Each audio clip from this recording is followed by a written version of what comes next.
G'day, g'day. My name's Alan Gamble. Welcome to another episode of Aussie Box Office Charts. A fairly low and quiet weekend, but let's dive in. Starting with the top 5, a very low box office this weekend, the lowest in fact since March earlier this year, and March was notoriously bad, but let's see what we got. The Naked Gun opens in top spot, but since the earlier movies were mostly before Australian box office reporting was a thing, I can't really compare it to historical numbers.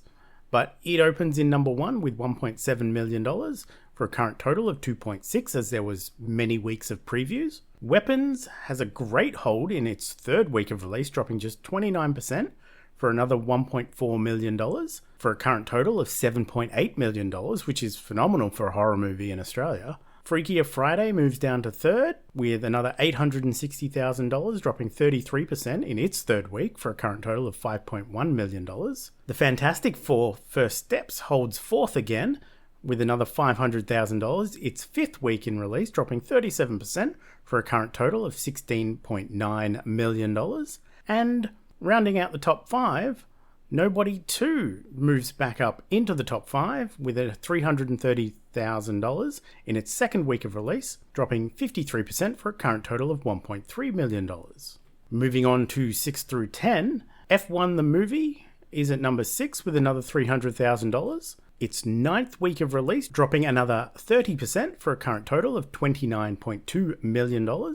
Princess Mononoke, the 4K remaster of the 1997 Hayao Miyazaki classic, brought in $200,000. In number 8, we have Superman with another $200,000, its seventh week of release, dropping 42% for a current total of $24.5 million. The Shadow's Edge, a new Chinese action movie about a Macau police officer coming out of retirement, directed by Larry Yang and starring Jackie Chan, brought in $181,000. And rounding out the top 10, Eddington opens in number 10 with $166,000 for a current total of $270,000, as it was in early screenings. And opening outside of the top 10 for this week was Primitive War. It opened in 13th, Relay in 14th, and Kangaroo Island in 16th. So 2 Aussie movies opening outside the top 10, not super uncommon, but it would have been nice to see them there. And Relay, I actually saw and I really enjoyed it, so disappointing opening for that. Since there wasn't too much in the way of movement between our big players, I thought I'd take an updated look at how Disney's tracking with its live-action remakes for this year. Snow White you can see all the way down there, 5th from the bottom, just above Maleficent Mistress of Evil, with $9.1 million, where it ended up. Lilo and Stitch, on the other hand, ended up in the 5th highest spot, where it overtook The Jungle Book from 2016, and it is now sitting just behind Aladdin. I don't think it's going to catch Aladdin now. It needs still like another $1 million, and I don't think it's going to get it. But swings and roundabouts for Disney's live-action remake production line right now. One of the lowest ever and one of the highest ever. So that's how it's looking. And we'll take an updated look at Jurassic Park, as Jurassic World Rebirth has dropped out of the top 10, but it is inches away from catching the domestic total of Jurassic Park. However, you may notice Jurassic Park released in 1993, Jurassic World Rebirth 2025. So it looks good there, where it's not amazing, but it's all right. But we've got to adjust these for inflation. And when you do that, Jurassic World Rebirth falls way behind Jurassic Park, obviously, but it's even lagging against the rest of the Jurassic World franchise. So Dominion in 2022, Jurassic World Fallen Kingdom in 2018, Jurassic World Rebirth was well off the pace of all of those, only beating out Jurassic Park 3. And it's not going to go anywhere further with it dropping out of the top 10. But that's how Jurassic Park in Australia is currently looking. So, as we said, not too many changes, quiet week. Only 2 changes in the top 10 for 2025. This is the top 10 box office movies released in calendar year 2025. A Minecraft movie stays at number 1 with $56.2 million. Lilo and Stitch is at number 2 with $34.2 million. Jurassic World Rebirth, $31.2 million. How to Train Your Dragon at $30.2 million. F1 the movie at number 5 with $29.2 million. Superman is at number 6 with $24.5 million. Mission Impossible The Final Reckoning at $23.6 million at number 7. And Paddington in Peru sticks around in number 8 for $17.7 million. And Fantastic Four The First Steps, with its $16.9 million, manages to leapfrog over Bridget Jones' Mad About the Boy at its $16.5 million. Nothing's dropping out, and nothing is threatening any of these top 10 movies so far. So we'll have to see how this crystallizes as we move forward. But this is how the top 10 currently stands. If you're out of things to watch upcoming this week, we have quite a few. However, it's not any big titles. It's titles that I'm interested in, but the general audience might be less so. First up, on the 28th of August, we have Caught Stealing, the new movie from Darren Aronofsky, starring Austin Butler, Zoe Kravitz, Regina King, and Matt Smith, about a burned-out ex-baseball player who unexpectedly finds himself dealing with the underbelly of 1990s New York City. Then we have Honey Don't, the next Ethan Coen installment, as a loose follow-on from Drive Away Dolls, which I didn't love. This one is also written by Trisha Cook, so I don't have high hopes for this one either. But like the last one, it has a stacked cast of Margaret Qualley, Aubrey Plaza, Chris Evans, and Charlie Day. So maybe there's some silver lining and the more darker tones, maybe it will land for me. Haven't decided if I'm going to see that one yet. In limited release, we have Jaws, a 50th anniversary re-release. So catch that if you're a keen Jaws fan. I only watched Jaws for the first time last year, I believe it was. My most anticipated movie of this week is The Ballad of Wallace Island, directed by James Griffith and starring Tom Basden, Tim Key, and Carey Mulligan, about an eccentric lottery winner who lives on a remote island who books his favourite musician to play at his home. We also have The Toxic Avenger, a movie I honestly never expected to see the light of day, but with the production delays and COVIDs and strikes, I expected this was just going to go vaporware. But it's finally releasing, directed by Macon Blair and starring Peter Dinklage, Jacob Tremblay, Kevin Bacon, and Elijah Wood. Can it capture the Toxic Avenger of the 80s and 90s? I'm not sure. And finally, Nizar 2 is getting a re-release, this time with English dubs, and it's currently the highest grossing movie globally of 2025. So it is an absolute monster in the box office. I think it's brought in like $2.5 billion internationally. My plate's already full. I've got too much to see. I've got 2 to 3 movies to see this weekend, so I'm not going to catch that one. But if you're in the market for it, this is what's out.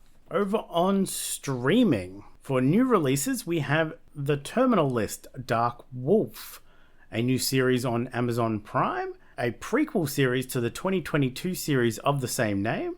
I never caught the original, so I'll probably skip this as well, but if you like the original, there is more. We also have The Thursday Murder Club, a new movie from Chris Columbus over on Netflix, dropping on August 28th, about 4 elderly friends who solve cold cases in their spare time, but become involved in one themselves. A movie version of Only Murderers in the Building, maybe? Starring Helen Mirren, Pierce Brosnan, Ben Kingsley, and Cecilia Imrie. In returning series, Upload returns for its 4th and final season, and this one is only 4 episodes with all episodes releasing the same day. I watched and enjoyed season 1, but didn't watch much after that. If you are keen for the final season of Upload, it released August 26th, so just yesterday, on Amazon Prime.